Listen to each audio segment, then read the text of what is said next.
I would tell you your biggest struggle is that you're not profitable more so than visibility to start. And I want to Okay. kind of dig into that a little bit more. Okay. Sure. Okay. So you have your cost of goods around 50%, your labor is about 25%, which leaves you Yes. 25% for everything else. Yes. Okay. And are you included in your labor? I have not paid myself, which just kills me. Now, I am retired, so Okay. You're I not had really, a you own a business. yes, yeah, exactly. So I had retired from a corporate job and took this Okay. on, but I haven't paid myself. And when I hear you say, "Oh, it's just a hobby," I'm like, "Okay, well, I'm killing myself at this hobby." Hi, I'm Jacqueline Snyder, and this is the Product Boss Podcast. I've helped launch and grow thousands of product-based businesses, even one of my own. And over the last 20 years, I've seen behind the scenes of businesses just like yours. Whether they are makers, manufacturers, artists, or food and beverage businesses, I have spent so many hours studying it all. I've discovered what makes them successful. What are mistakes they could avoid? How did they turn an idea into successful business? And what are strategies they have used to make more sales and be discovered by more customers? This is what this show is all about. Whether you're just starting out or you're looking to become $1 million product boss, I'm here to give you the permission to chase your dreams, no matter how big or small. All you need is the right mindset, a little courage, strategy, and support, and you too can be the next $1 million product boss. Let's do this. You know it, we know it. Next year is creeping up really quick. And if you want to make business boom in 2024, you need tech that puts you in the pilot seat. The new HubSpot Sales Hub will help you close out the year strong and kickstart your success for 2024. Teams can collaborate on every inch of the customer journey and keep operations running smoothly with a comprehensive prospecting workspace and powerful sales analytics tools that keep data connected across teams. Speed up your workflows and navigate your platform with ease with the AI-powered conversational platform, ChatSpot, and use AI Assistant to write copy, generate emails, outline posts, and more. They'll help you whip up assets and execute tasks that used to take hours out of your workday. HubSpot Sales Hub lets you accelerate every facet of your sales operation with precision, and with over 1,400 integrations, there are tons of ways to mix in new features. So finish out Q4 strong and gear up for the new year with HubSpot Sales Hub. Learn more at hubspot.com/sales. We're back with another coaching session, and this one's a real treat. So Haley Rose is the owner of Harborside Bath and Body. And what makes it unique is that she doesn't make her own products. Instead, she sources products primarily from women-owned businesses to sell out of her small town brick-and-mortar shop in northern Michigan. And after 2.5 years, her business isn't yet profitable. She hasn't even paid herself. Well, we're going to fix that. Let's get into it. All right. I am so excited to have Haley Rose on the show today. We are going to dive deep into all things business and answer some really burning questions for you, because I know in this episode and for you right now on this call, we want to talk about really increasing your revenue and getting you to be a profitable business. So Haley, welcome to the show, and let our listeners know, what do you sell and where is your business? Okay, I am located in my hometown in northern Michigan, which has a large population of 2,700 people. It borders Lake Huron, so it's a very remote area. And I actually resell, because I buy from women-owned businesses, and then I resell organic skincare, natural bath and body products, lotions, hair products, all the good stuff, plus all the accessories like bath caddies and slippers and pajamas and all that stuff. Amazing. And your business is Harborside Bath and Body. So you are a retailer, which means you resell. So you don't have to give us exactly where you buy from, but do you go to markets, shows? Like, where do you acquire the brands that you sell in your retail store?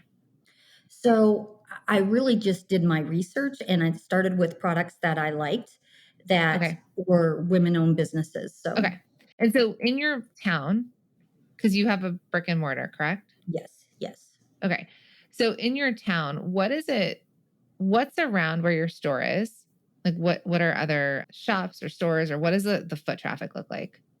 So the foot traffic is very dependent on the season. Since my hometown borders like Huron, we get a lot of tourists in the summer, especially also in the fall for fall color tours. Pretty dead in the winter. We do have like a chocolate store and a clothing store and an art store, and that's probably about really the shopping in my hometown. Whether you're an online business or brick and mortar really matters.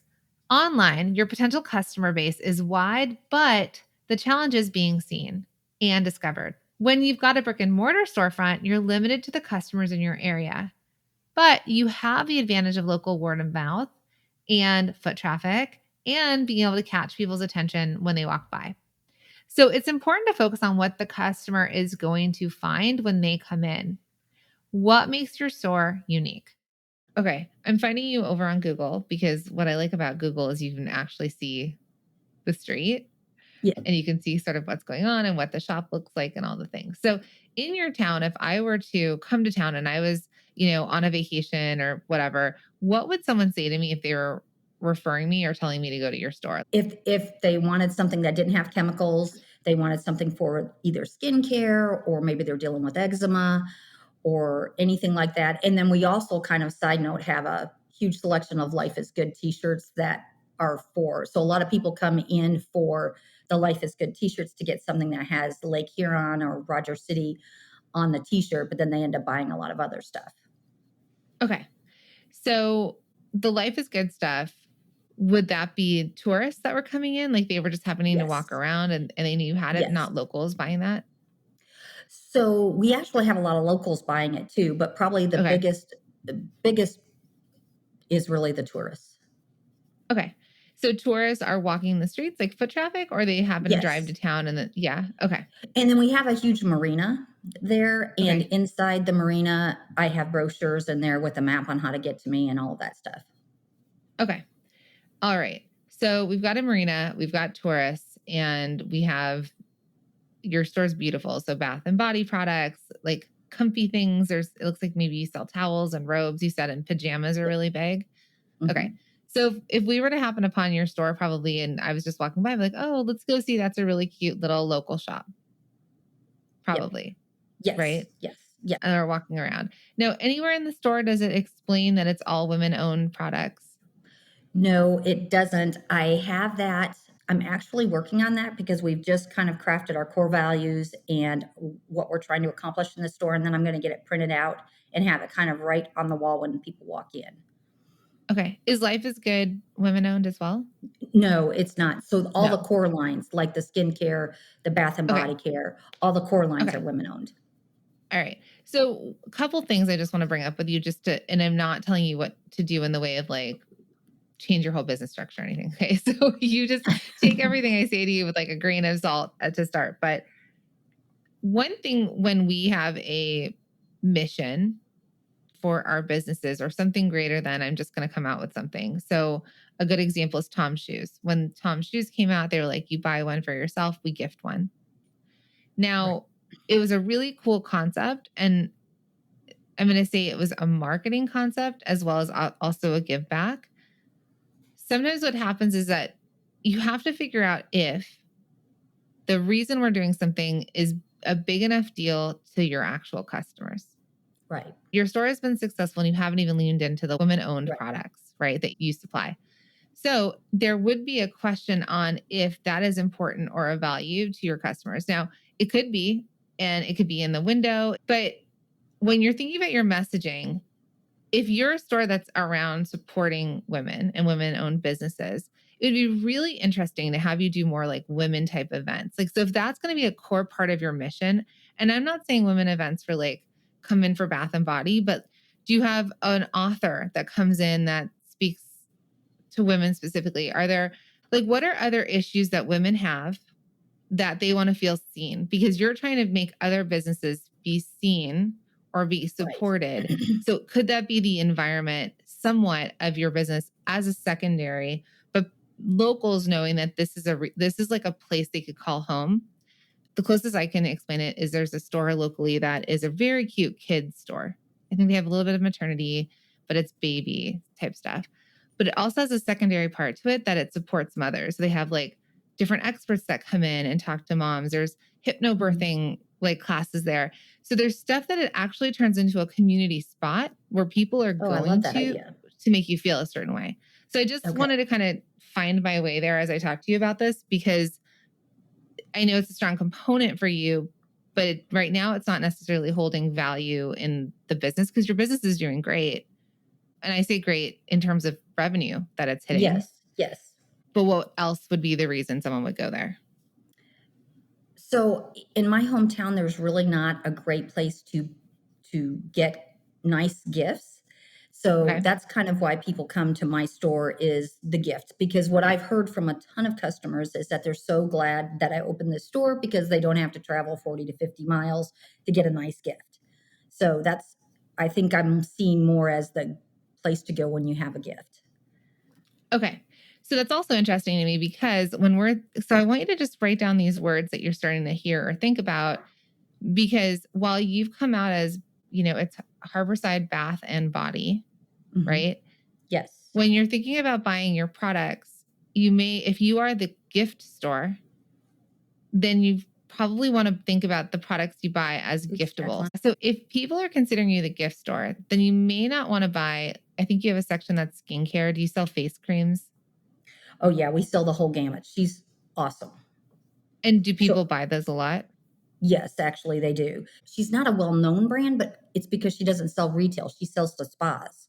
And so I'm one Okay. of the first retail companies or Okay. So businesses. I would do like an 80-20% on this, where 80% is giftable, 20% is self-care. And you can Yes. see if it expands or grows based on the need. But you have this very specific product. So it'd be really interesting if, for example, you invited her in to the Yes. store at some point and had her do demonstrations, or you learned very specifically about that. And then you had a local esthetician come in and try and use it, and they could do like 25-minute facials or something.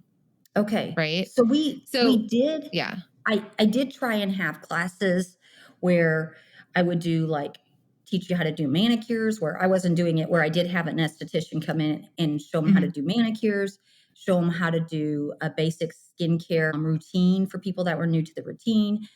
So she wasn't giving facials, she was just walking them through Yeah. it. And then we also did a makeup one. But And do those were people come? the ones that do come, very positive feedback. Okay. And I get a lot of great sales from it. But it's hit or miss on whether I get people to come. Okay. Okay. So I'm just saying, I guess where I really feel, and I know that, and I want you to actually look at your numbers when you're looking at your skincare, because where I was really going with this was that people are looking at you as a gift shop versus a self-care shop. Right. So I'm just going to bring out the word Sephora, right? Sephora is somewhere people go to buy stuff for themselves. Right. And actually, truthfully, if you think about Bath and Body Works, for example, people go there to buy gifts. Yes. If that makes Yes. sense, right? Yes. More Yes. so. And there's like certain parts that they'll have a small amount of self-care stuff, but one place is gone for gifts or buying like stocking stuffers. And then the other place is for, I need to know, I need an eye cream, I need a new eyeshadow, I need something. Right. So just as you approach your store in that way, when you're buying and spending your money on the products that are sitting on the shelves, you really want to think, would somebody buy this as a gift? How can I sell it as a gift? How is this the thing they need? Or it can be a self-care treat, but they're almost gifting themselves versus restocking on, I ran out of my eye cream. Right. Right. Does that make sense? Yes, it does make sense. Yes. Does that resonate with how you feel like your store currently operates? It does. It's funny. Went to see my daughter yesterday, and she and I had gone to the mall, and I specifically went into Bath and Body to see how they were packaging their stuff getting ready for Christmas. Because one thing I did last year is I did a hand lotion with a hand soap and marketed it like, hey, great teacher gift, all of that stuff. And those were probably our best selling items during Christmas. So they gave me some ideas. Okay. Amazing. What we're doing here is trying to define a clear point of view for Haley's store.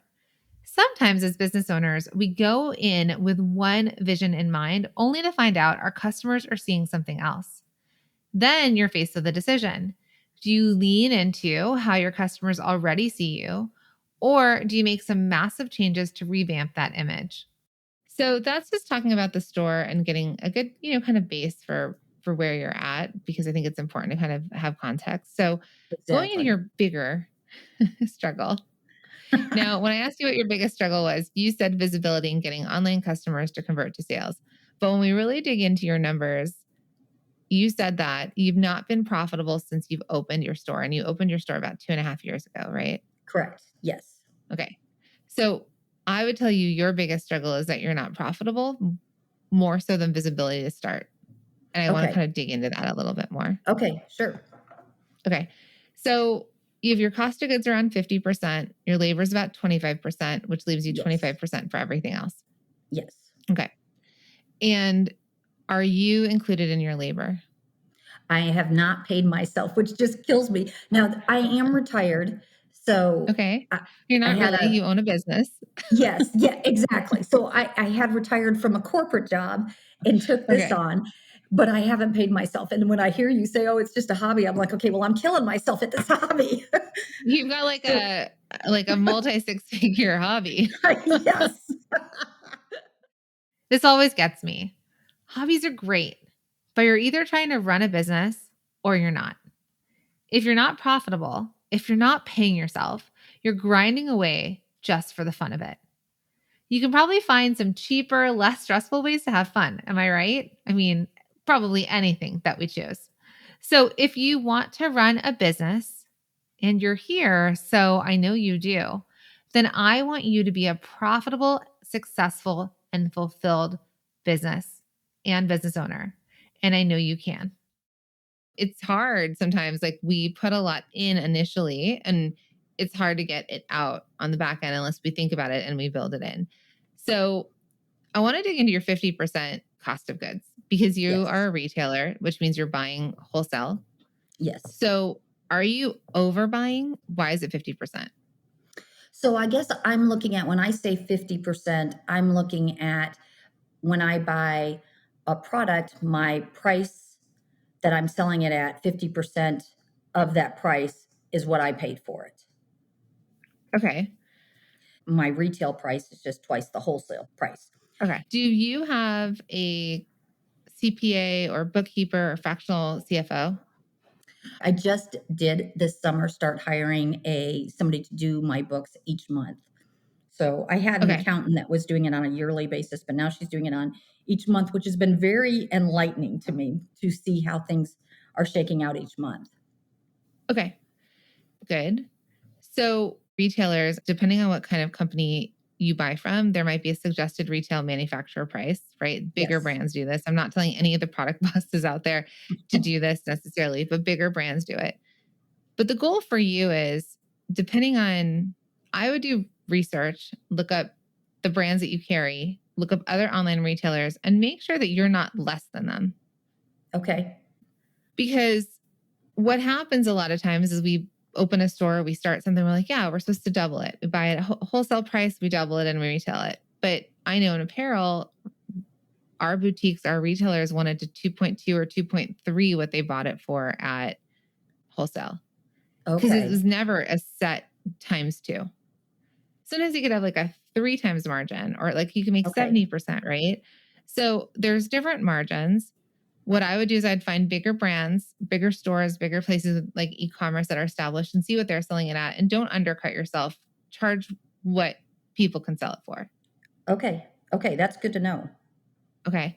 Because I'd love to see your cost of goods become like closer to, if you 50 is 50, if we can get closer to 40, any percentage, I'm going to say this again, that you can knock off of your expenses, perhaps you can pay yourself, right? Yes. 1% of Yes. whatever Yes. is a big Yes. deal. 1% pays rent, 1% pays you, which you deserve to get paid. You're not retired from this company. Okay. Exactly. Yes. I'm very much in this one. You are not sitting on a beach with a cocktail. That's exactly right. So we're not retired. We need to get paid. We enjoy this, but then also get paid. So I Yes. want you to talk to your experts about your margins. Getting paid for running your business, that doesn't feel like such a radical idea, does it? And there's more than just your pricing you can play with to make this happen. One of the core ways to scale your business is through hiring, but you've got to get your numbers right. Let's listen in on how that's working for Haley. And then one of the metrics that I had seen early on was to keep your labor to 25% or less. And I'm right there. I'm like 23.4 or something like that. So, Okay. Team 25% is also what we're keeping at team, for okay. example. It might go over, it might go under. And sometimes we're in a stage of growth. Labor may cost more to Okay. get us to that next stage.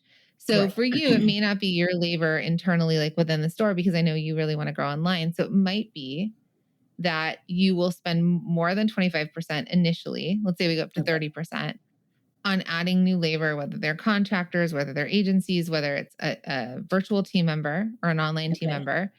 And then the goal, though, for all of your employees, let's at least have everybody double their revenue. So if you pay someone who works in your store $20,000, then they should bring back $40,000 in sales for you, at least. So many people want to hire social media people, right? And so however much you're charging, like for you're paying for a social media manager or something like that, then their goal, like let's say you pay them $2,000 a month, they should at least bring back $4,000 in revenue. They need to make back their cost plus drive sales. Everybody needs to have Okay. an ROI. Okay. Now, Exactly. even if somebody who's shipping your stuff has an ROI in the way that there's customer satisfaction, we don't have returns, we don't have customer service issues because they're shipping things correctly. So there should be an ROI on everybody that you hire Okay. so that they never feel like a huge cost, but rather, when you invest in the right team members, the exciting part is like, oh my gosh, we'll be able to grow because Right. you add team members to grow your business, not to take away from your business or be like a big cost. Everyone Right. has a return. How many people work in your store? So we had 5, but we lost one, and because she wants to spend more time with her family, which is Yeah. understandable. And then we have another one that is leaving in about 2 weeks because she is moving downstate. She's the esthetician, and she's getting a Okay. job. So Okay. Is losing her going to affect the way you do business? it will affect some pieces of it because she is primarily the one that does a lot of the classes that we Classes. And are offer. you charging for Yes, classes? we do. Yes. Okay. Okay. So that'll be a thing to problem solve on, but you can Yes. also think about one thing that Lush Cosmetics, have you ever gone into a Lush store? Yes. Yes. Okay. So one thing that they do is they have all of their people working trained on the products and they have those big silver bowls of water and they're like, "Hey, can I help you?" And then they're Yes. constantly like showing you how to use it. They're testing it on the skin. So if there is a training of sorts that you can run the remaining people through and have some sort of thing where they do you have a place right now that people can test the products? So we have testers on things. So like But our like for the Bath lotions. and Body or anything like that? I Yeah, mean we the soaps. not the soaps. No, I don't. Okay. Do the soaps sell well? The soaps sell really well. Okay. So you could consider during the holidays, let's say you want to sell a 3-pack of like a soap bundle or something like that. Like you can cluster them together and say like buy 2, get the third 50% off or free or Right. whatever it is. You could think about ways or think, is there stuff that the esthetician did that I can train my team members in some way that they can bring that experience from the workshops into just the everyday customer experience? Okay. Okay. I like that idea. I like that idea a lot. Okay. Because if I come in and I'm telling you I have a problem, everybody in there is trained that they can come up and say, "Oh, we really love this. Take a look at this." It's Sephora's trained on it. Where else? Lush people, there's like when you're at a store like that. So maybe it's thinking about some version of a training so that they can bring that same experience to the everyday customer. Okay. So we do have trainings on our products so people understand which products if somebody came in asking, say, I have an issue with rosacea, what would you recommend?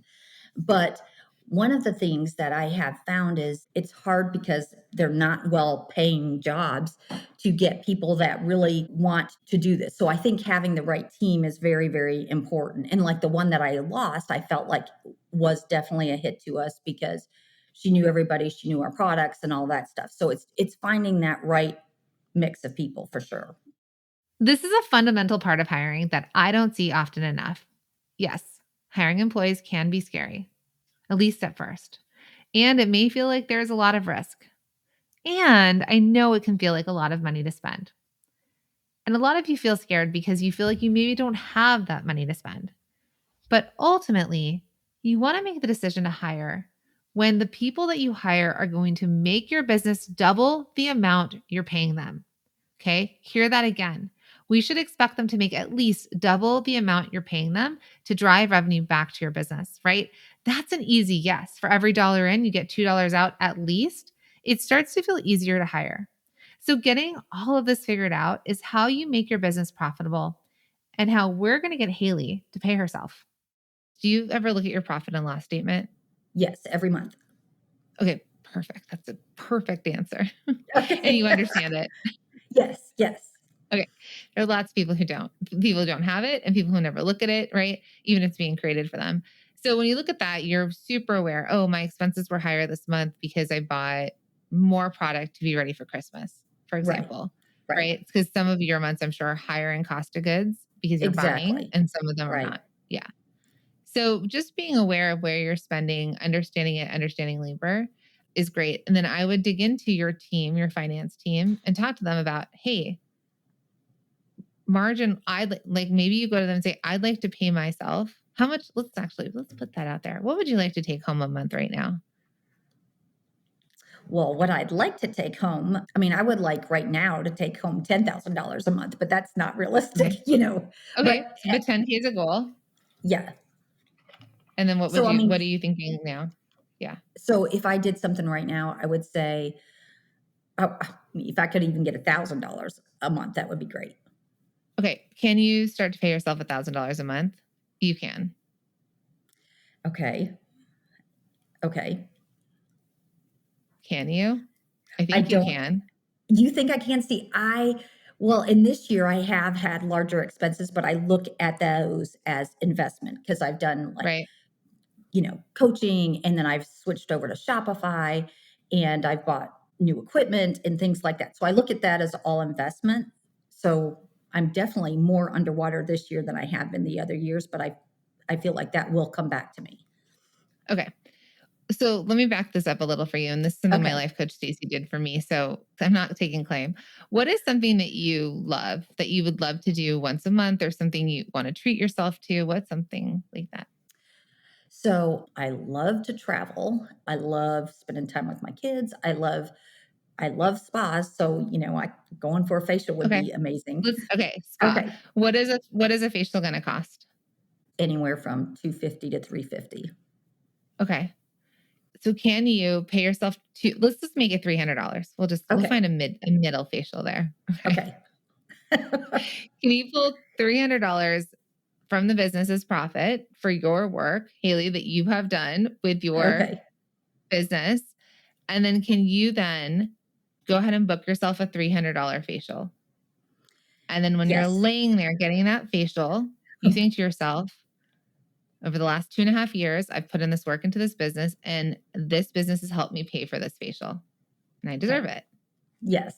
Yes. Okay. Does that feel better than $1,000 pulled out for you? Yes. Yes. That feels better than $1,000. Okay. So if you could start with the $300 facial, your why is that you retired from working corporate, and maybe, just maybe to start, this company can make enough profit for you to start taking care of yourself. So getting facials because you enjoy that. And Yes. then maybe, just maybe, we make a little bit more money, and that company then puts a couple $100 away a month into a travel fund. Okay. Okay. I like that idea. Yes. Okay. Yes. It's just more to work towards, because what Yes. happens for us is that we'll just not pay ourselves. We'll pay everybody else before us, and we'll go on and Yes. on and on and on. But if you Yes. have somewhere that you're like, now we've attached it to something that you care about or you want, Right. because we can want for these things more than we want for ourselves to have money in our bank. Because I know as a mom and a woman, I'm like, well, it's just going to go towards bills. It doesn't feel like it's anything for me. Right. Right. Yeah, that feels So, good. So, okay, perfect. So I'd like you to pull the money. I'd like you to book a facial. And what I'd love to happen is that this turns into maybe you go once a month and get a facial. okay. Okay. That's good. Okay. I'm gonna try and do that. Yes. Because that would be good, Take out the word try. Yeah. Okay. I will do that.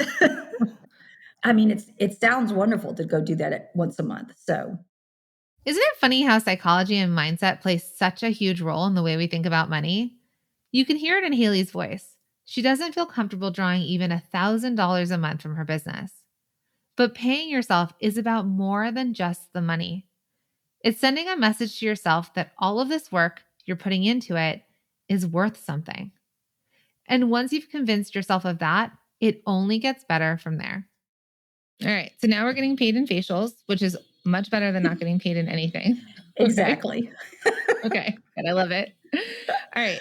So we've been talking about you not being profitable, which if we can work on our margins a little bit, I think would be important. And I think looking at why you're not profitable with your CPA, where are all your costs going? Because you said the other 25% pays for rent, utilities, advertising, accountant supplies. So there's some numbers in there that we're really going to have to work at because there's tons of retailers out there that buy product at wholesale and then resell it and they are profitable. Right. So there's Right. something in your numbers that's probably off. Okay. Okay. I think probably some of it is, I think the advertising because I do donations to Mm, all the schools and fundraisers and things like that. And that gets hit in the advertising bucket because when I started looking at this, I'm like, holy cow, why is my advertising out the roof? And she was like, well, it's because all of your donations, the way taxes work, they're it's better for it documented. to go into advertising. So that was really eye-opening for me to see just how much I was donating to the different schools and sports. I do anything for kids, so like sponsor Okay. teams and things like that. So yeah, that's my Okay. All right. I that's love probably it. the issue. We just pulled back another layer of this onion, right? You're like, how do I get more social media followers? I was like, this is not what we're talking about. Okay. All right. One, I love you. And I love that your heart is so big and full that you're going to give it away. This goes exactly back to the same concept of you would not pay yourself Right. because everyone else gets it. So do you know when you looked at that number, how much you've donated or given away? Do you know what the actual number is?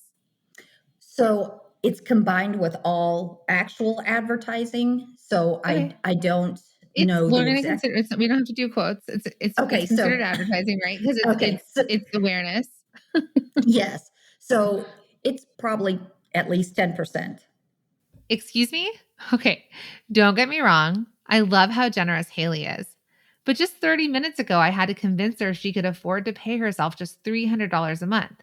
And here we find out she's donating 10% of her revenue to local programs and to the community.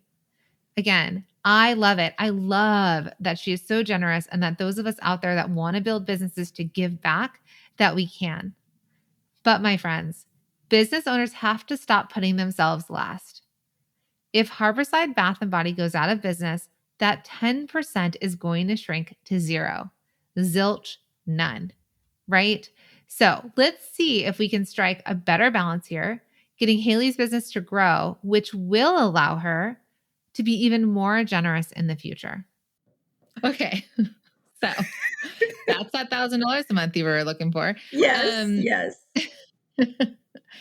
So I've seen this happen a lot. And the bigger you get, and especially when you're a local business, people are always going to be asking, knocking on doors and asking, hey, we have this event, we have this thing happening, whatever.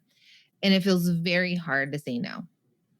But what is going to be worse is if your business goes out of business, it's worse for the entire community than It you is. not donating. Yes, it would be.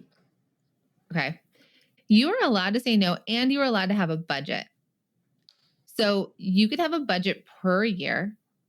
Let's say for your size business, I'm going to say $1,000 budget per year. Okay. And you decide either you look back at the historical part because advertising also needs to have a return on ad spend. It's called a ROAS. Okay. So if we're going to consider being a part of all of these events, it's that same concept that we talked about in the beginning. What is the return on your ad spend? Are we getting data that it's working or not? Or is it just kind of like, it's what I do, you know? It's, yeah, I don't think I get back the return that I invest in the community. Because you're investing in the community, you're employing people, you're paying Yes. taxes, Yes. local, right? So all of Yes. that's being invested. It's paying for schools, it's paying for all the things. So if you want to come up with a safe number for your business, because when we say you're not profitable, you're actually giving away your profits. That's Yeah. actually, you could have been 10% profitable, but now if we look at it, we're like, if we just this one number, Right. we've given away our profits. So we're actually either net zero or negative because we've Right. given it away. Okay. Yeah. So you can look at a number and say, look, I'm just going to throw $1,000 out there. Okay. We give $1,000 a year in things. You may decide that you already know where you want that to go, or you may decide not to offer anything this year. And if people come ask you, you can say yes or no, or you can say, I have a budget of X, or you can say to people, we've already hit our donations quota for the year. Come approach us again next year, kind of thing. Okay. Okay. So I just want you to think about that unless you want to talk about it more here. One, you've given away your profits. Two, you can say no. And if you'd like to give yourself a budget or an event that's really important to you with a budget, you can still do that, but knowing that we need you to be profitable to stay in business. Exactly. Okay. Yes. I think that is part of my issue is because when I had this corporate job, giving back was a big part of it. And so I just keep doing it now, even though if I can't cover it, then I'll just move money, which is not good for the business, obviously.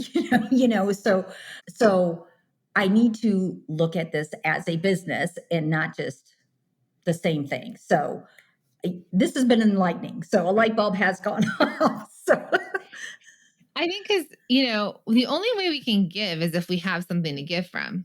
right, And that's right, like with our energy, right? That's with our money.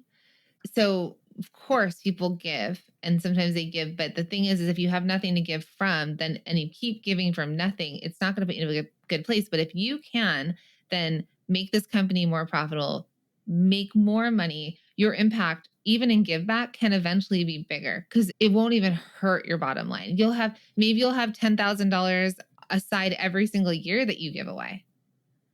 So I want you to think bigger even to how you can give back if we can grow your business into right. something bigger that really can, if giving back is a big thing for you. And I want you to also remember you have a small town, 2,700 people. They know you Yes, exist at yes, this point. yes. I want you to be able to give back if that's important to you. It's great. But when you're a business, you have to make sure you're not giving away so much that you can't keep growing. In no time at all, Haley will be giving back so much more, all while running a profitable business and paying herself. All right. Any other numbers that are kind of sticking out to you that when you look at your P&L that kind of seem wonky? No, it's the advertising that looks the most. And I think last year I did overbuy at Christmas, Mm. but it ended up selling not necessarily all at Christmas, but it did into the new year. So it was okay. And so now I've been looking back at my numbers and how much did I sell last year at this point. And then so when I go back to buy, I buy, 10, 15, 20% more. And that's about it. So Yeah. depending on how well a product sells. So Do you know the lifespan of the product? Like how long you can actually have it before yes. it So sells? it depends. Like the body wash can be a year and a half. The Okay. skincare is usually 9 months to a year. So Okay. Perfect. So we know that we have more time and then you're more cautious. So I love that you looked at your numbers when it came to, okay, I bought too much. I had to move this inventory to turn it back into cash. You're looking at your inventory management. So going through this season, you're going to see, did you do a good job at it? Did you buy just yes, enough? right. Okay. So another place to find profit is your pricing, right? So we're Okay. going to also think Yep. about that. So you're going to dig Yep. back into the pricing and you're going to look at either if they have a suggested retail price or looking online, especially your best sellers, and saying, Right. am I even priced correctly? If you're not, Okay. I want you to really consider moving your price up. This is where we're going to eat away at the deficit. And this is where we're going to find the profit, Okay. you know? Okay. It's podcast recommendation time, and I am so excited to talk about one of my favorite shows right now, which is Imperfect Action, hosted by Steph Taylor. And it's brought to you by the HubSpot Podcast Network, the audio destination for business professionals. Now, if you want marketing insights without the fluff, I'd love for you to tune in to this podcast. Now, there's an episode recently that I love, and it's called Stuck and Overthinking.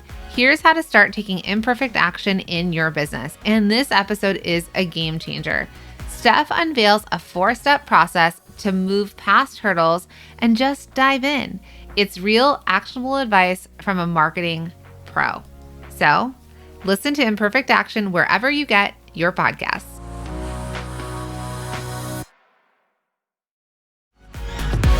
Calling all product-based business owners that are making over $100,000 in their business. That's right. If you're making $100,000 to $1 million, this is for you. Now, before I talk about this free masterclass that I'm so excited to bring you, I wanted to talk about the fact that did you know that only 12% of women-led businesses make it to $100,000 a year? And what's even crazier is that only 2% make it to $1 million in revenue. All right, my friends, this is where we have to change these stats. So, if you're at this level, you've shown you've got what it takes. But what got you here is not going to be the thing that gets you to that next level. And so, it's time to learn some new tricks. So, if you're ready to take your business to the next level, join our exclusive free masterclass, The Proven Path to a Profitable $1 Million Business, and discover the secrets to breaking free from being the bottleneck, assembling a capable team, and embracing your role as the CEO, who, by the way, takes vacations while the sales still roll in. So if your business is making more than $100,000 a year and you're ready to kick your business up a notch, secure your spot for December 5th at theproductboss.com/level up. It's theproductboss.com/level up. Let's make 2024 your breakthrough year.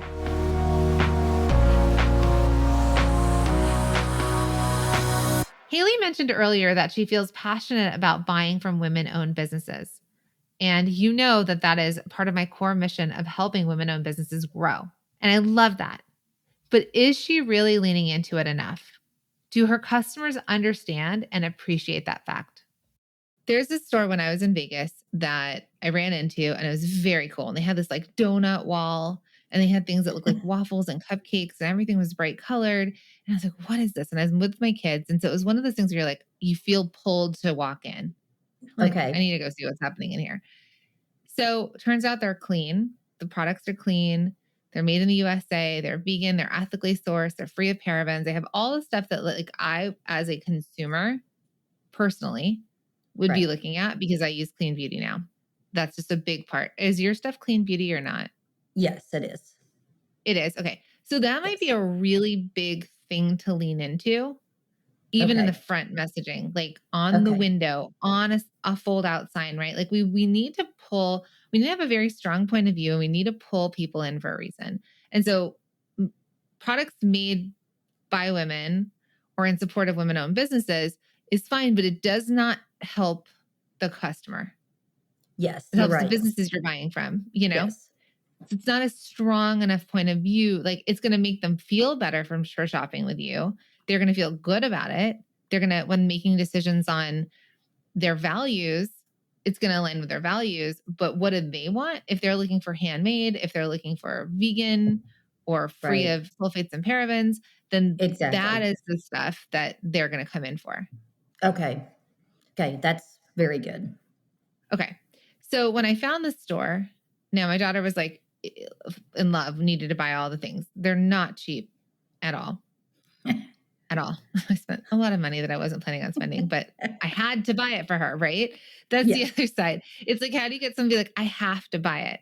So you can look up the store after, but like they have a huge sink. They're constantly letting people try stuff. They're showing them how like soaps lather, how scrubs Okay. feel, and you can wash it off, letting people use it and then smell it. It just feels experiential. And then people are also walking around and they can pick their own bath bombs. And it just feels almost like this interesting mix between gifts, you're like a market, and Yeah. a normal cosmetic store. Okay. Okay. I So like it. for you, I want there to feel like an experience when someone comes in. And what do you want them to feel when they walk in? Do we always want to have, sage burning, or like something that smells delicious or smells like a spa, and they walk in and they automatically like breathe out and sigh, like, you Yeah. know? And then do we want it to feel more spa like in there? Do we want them to try things? Like, why do they come in and what are they going to feel like? Because if they're just walking in to walk around the shelves and look at the shelves and then walk out, you're not you're not using the full potential of what you could do when you have a customer in your store. Okay. Yes. Okay.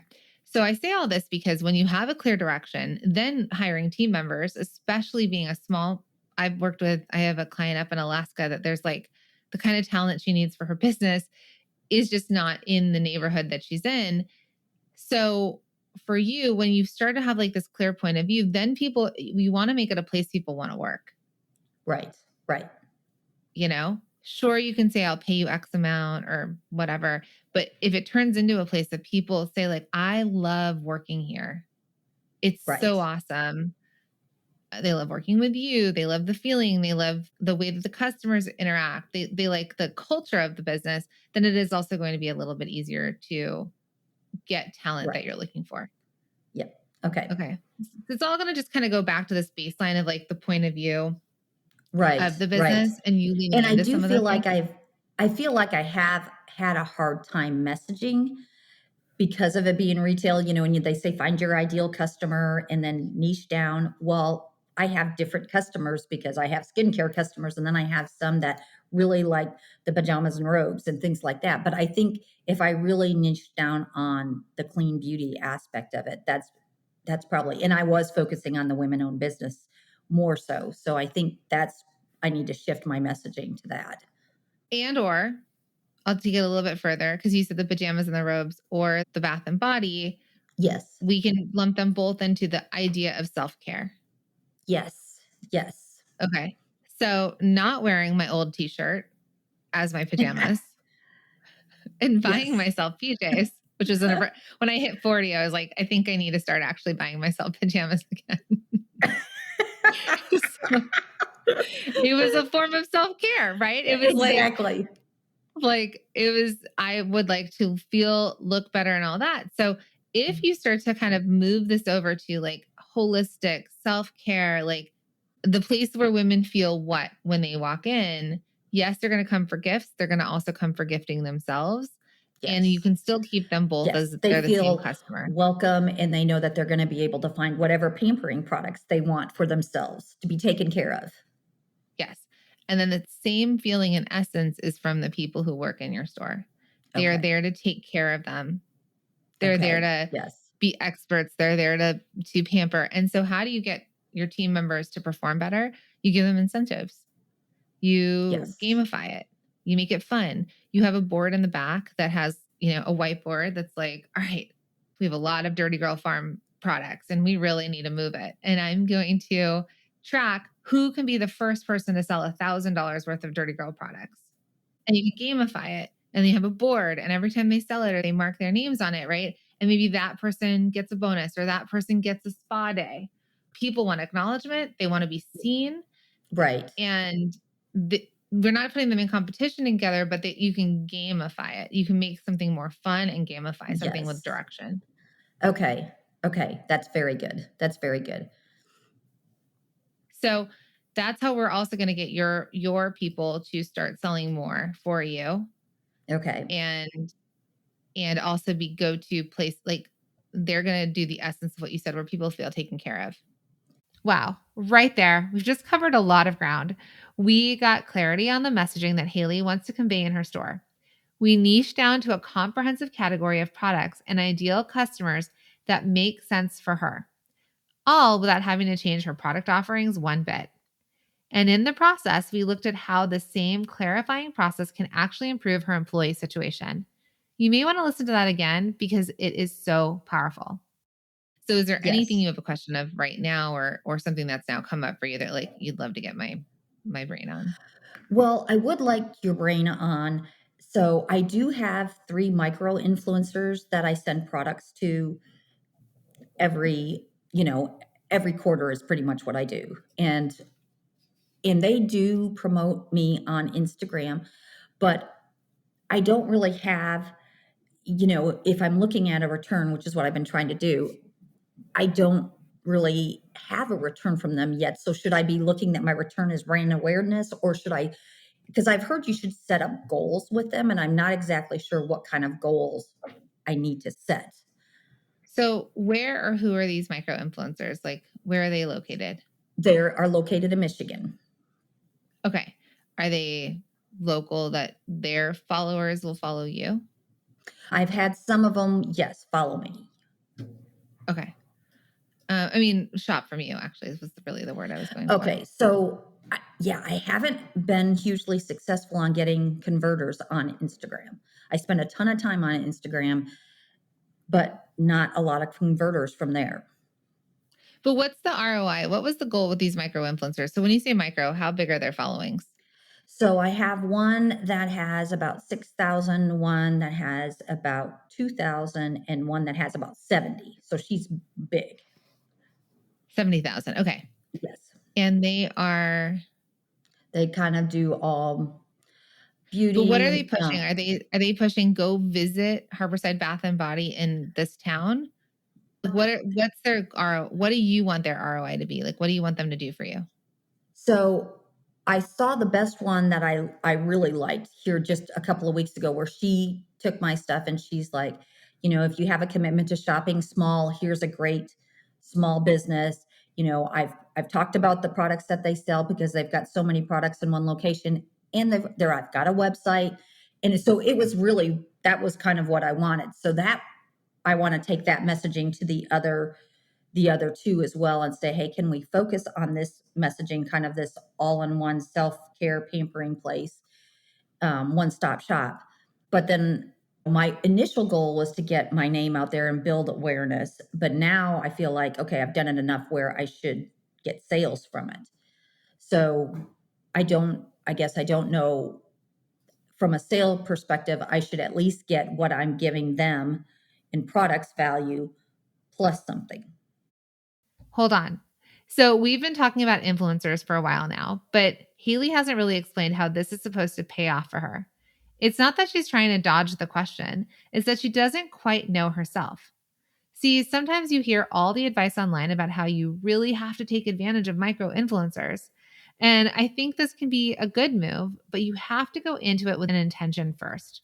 So let's see if we can circle back to what the goal is for Haley, then adjust the strategy from there. Well, I think I'm still a little bit confused as to how it's going to help you. So you said the closest towns are 40 miles away. Yes, yes. So are these women within a 40-mile radius of you, and do they drive into your town and buy from you? They are not. No, no. And so their following may not be a local following. They just have a following. Exactly. And I was hoping it would help boost my online sales. Okay. So if you want online sales, then it's anybody anywhere in the world, right, can Right, right. promote you. They don't have to necessarily be local. So the original influencer was like probably the biggest gossip in the town, right? Like Yes, we talk about pre-social media, we can think about where was influence created. And it was created through word of mouth. right, So and so told so and so about how great this is. And there are people who message more than others. So if you just think about Tupperware and Tupperware parties back in the day, a woman would be like, she would host a Tupperware party and she would invite her friends, and her friends would be like, oh, I trust her. I'm going to buy right, it. right. So I'm not sure if the influencer realm, in terms of the traditional social media influencer, is important for you, because the other side of this is like your website, you're not selling your own product, you're selling other people's products. Right, right. And that's what I was Technically, afraid of, is that they were going straight to the vendor rather than to me. they could if they Google it, right? But Yeah, right, technically, yes, you could send it. But it's there again. If we go back to the vision, the point of view of your business, there needs to be more as to why they would follow you and take your recommendations right. on self-care routines, systems. Use these things in this way. So I would actually love for you to follow places like Blue Mercury, which is a different kind of cosmetic store. Sephora, other companies like that are doing bigger, that are retailers Okay, of products, and see what kind of content are they creating. okay, Because where you're going to win on the online space, and the online space is that you're going to have enough traffic, or you're going to drive enough traffic that if someone's looking up Dirty Girl Farm, your store comes up with their store. okay, good. Okay, That's an SEO thing, or that's an advertising thing. okay. I just hired somebody to start working on the SEO for me. Okay. So hopefully I'll see some results on that. Is it a long-term contract? No, 90 days. Okay. Sure, you're going to try and build your site, but what's going to happen is, again, because you're selling other people's products, the keywords, you're going to be competing with everyone else that sells that product. It might be backwards for you a little bit, that either Okay, you're either paying for ads against Dirty Girl Farm or for Dirty okay, Girl Farm, meaning if let's just say your SEO person says, yeah, a lot of people search Dirty Girl Farms, and that's like a really big brand. It's great that you carry it. Then it's like, how are you then discovered or found for being the store in that area that carries this that people are already looking for? So when you're buying someone else's brand, you're kind of also reliant on the marketing that they're doing outside of right, you, right, because the brands you carry are collateral, and we seek out certain things. And if that place has it, we're going to buy it from there. right, right. If it's an unknown brand and you're carrying a lot of unknown brands, then they're not proven necessarily. And you have to educate the customer on that brand, because Okay, they're not already educated on it by the brand itself.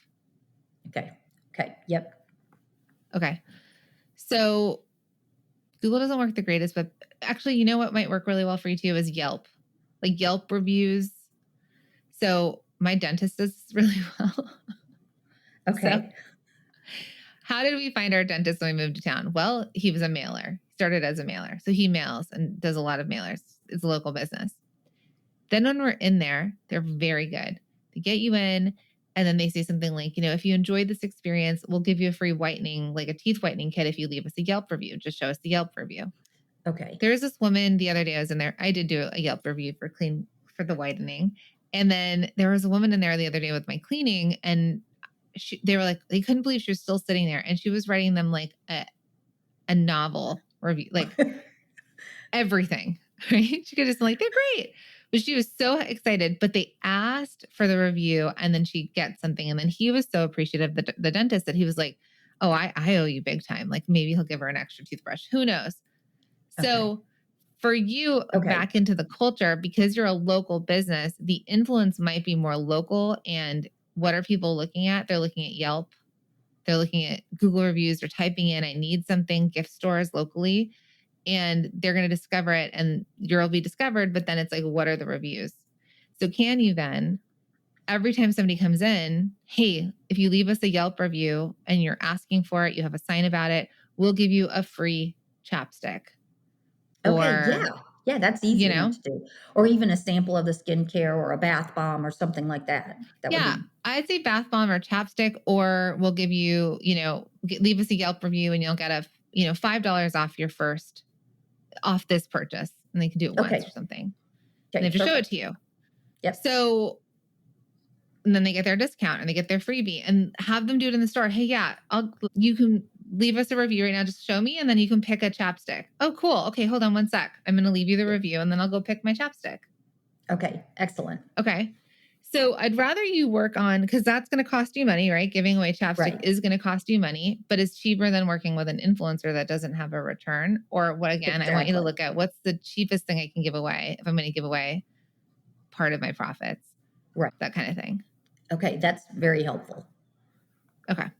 So I would probably stop the micro influencer part of it all. Okay. I think I want you to go back into market research and I want you to look at other types of bath and body retail shops that buy other people's stuff. Okay. And as you move Okay. into buying into your next seasons, you start to sell through stuff.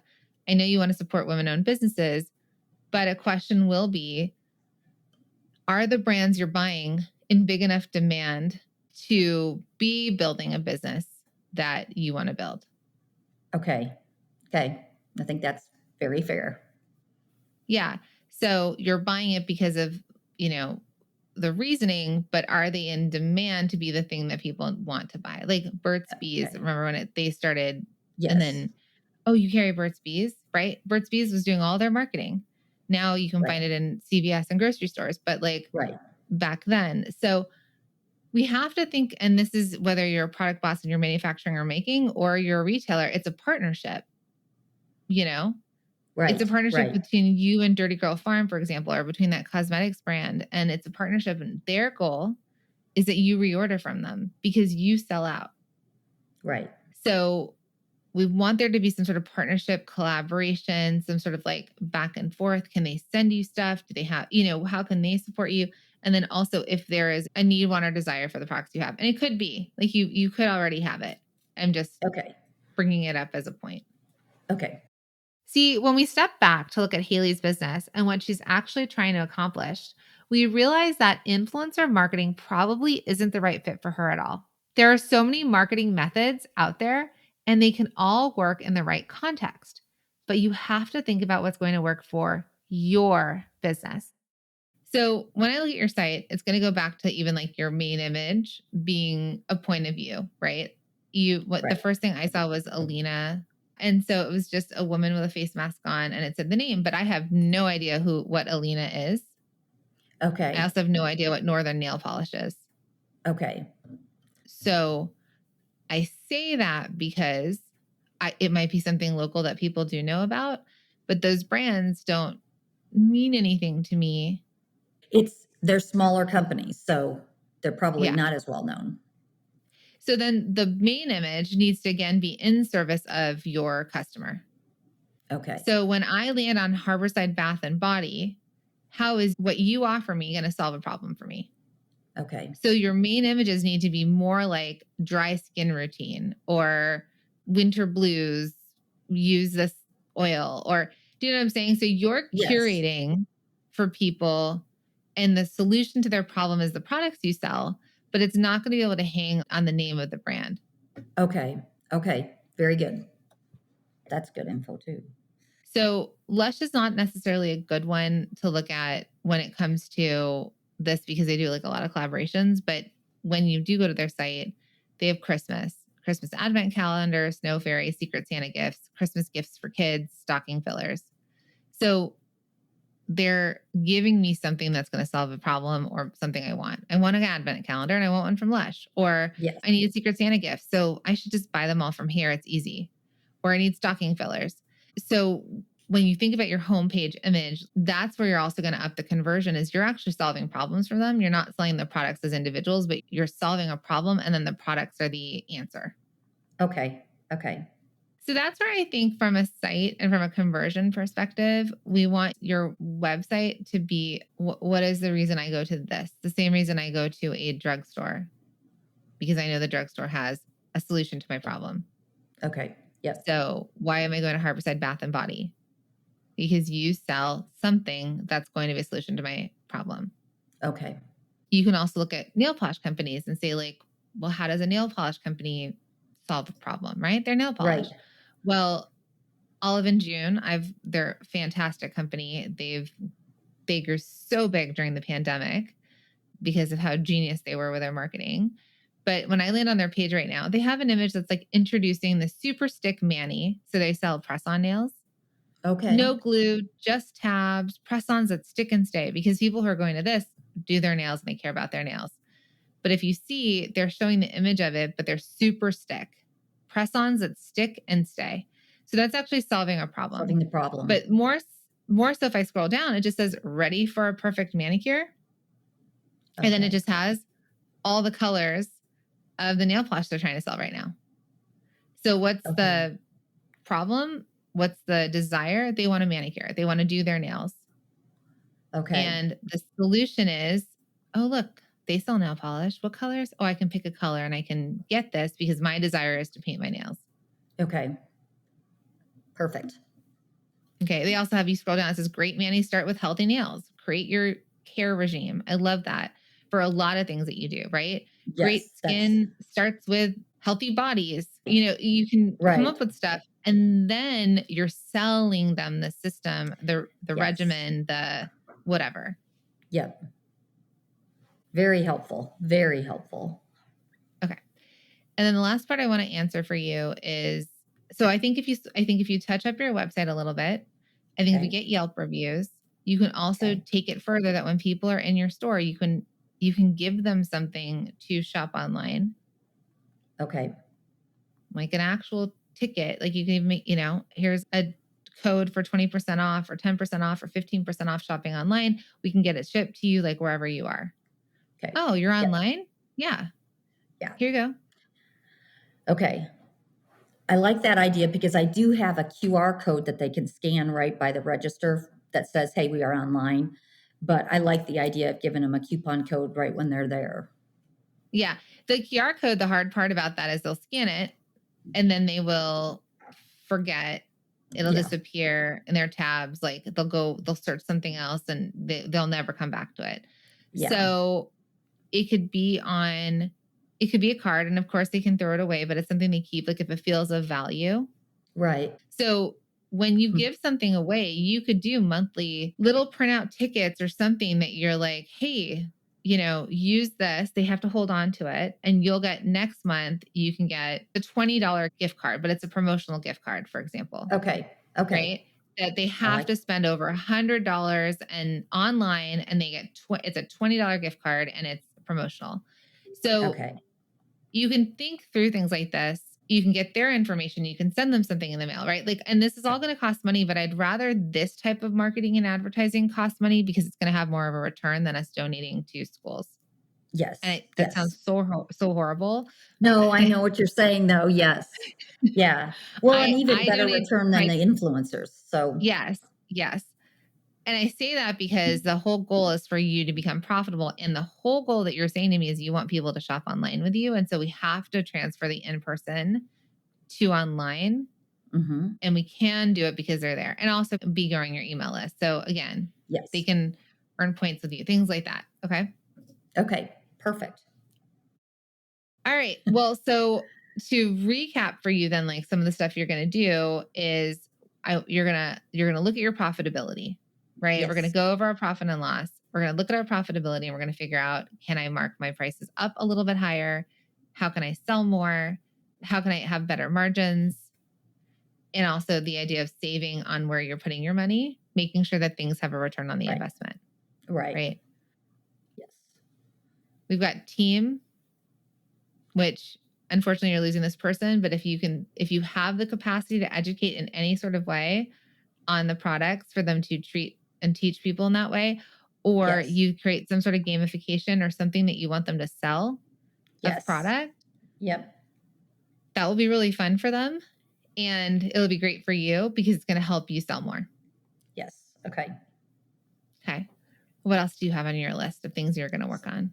So I'm going to have the Yelp reviews on that. Here you get a lip balm if you have the Yelp reviews. I also have to, since they're not big name brands on the website, to kind of change it. The create care routine. I think there's lots of things I can do with that.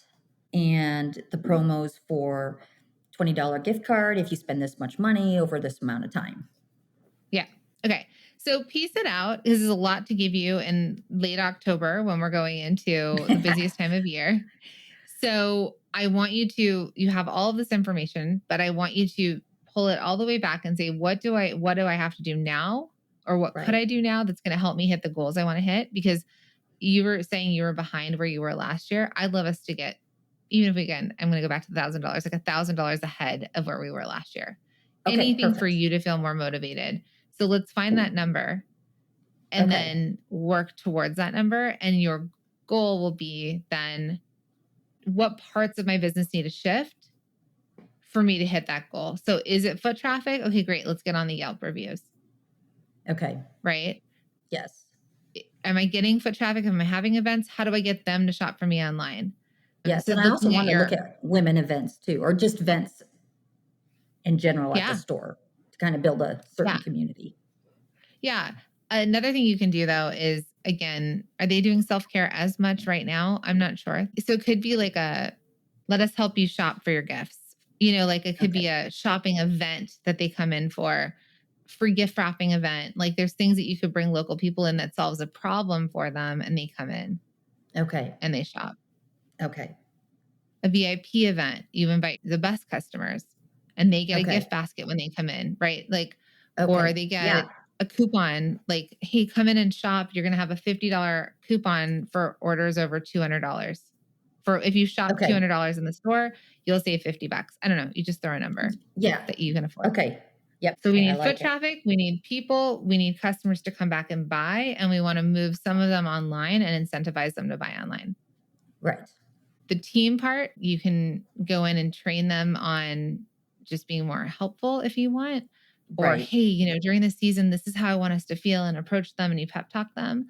But they may Yes. also just need to work on the return on selling stuff, Yes. Yeah. incentivizing sales. Yes. I think the gamifying will be really fun to do that Yeah. because I do that for the customers on Small Business Saturday. Like I'll have a Wheel of Fortune and they can spend, if they spend more than $25, then they can do the Wheel of Fortune and they'll get like a lip balm or a bath bomb or something like that. I just need to. People love that. Yes. Yeah. So just keep thinking about all that. I think we already made you profitable by finding 10%. Yes. Okay. Yes. So we just found 10% of your money in a treasure chest. And I want you to treat yourself. So we're going to book that facial. Yes. We will get that facial booked. Okay. Amazing. So would you mind letting our listeners know how they can shop from you online and how they can follow you? Okay, they can shop online at Harborside Bath and Body, and is spelled out bathandbody.com. And I'm found on Instagram and Facebook at Harborside Bath and Body. Amazing. So friends, go shop. She's got some great products. You can also take a look at our awesome website because she's working on it and it's all going to be like product bossed up. And then follow her and then let her know that you're proud of her for putting herself out there and getting on this podcast and running a business and doing all the things, because I think that community support is also going to be really important. Thank you so much for being on. And I'm glad that this was helpful. Thank you very, very much. I appreciate it. I know that a lot of product bosses out there are running their businesses without seeing any money come back to them. You're passionate, you're creative, and you know you're making or selling something that people actually want. And I believe that anyone who chose the difficult path of entrepreneurship deserves to get some compensation for that. Don't you? I know you can do it. Just like with Haley, sometimes all it takes is a close look at where your money is going and making sure you're profitable. Get lean and then start growing from there. Then you have to do the math around your new hires and make sure your team is bringing in more value than what you pay them. The same goes for marketing. If it doesn't pay off, don't do it. I don't want you throwing everything at the wall and seeing what sticks. I want you to be strategic and intentional about how you grow your business. There were a ton of tips in this episode that anyone could apply to their business. So find what works for you. The important thing is to go out there and make it happen, product bosses. I'm rooting for you.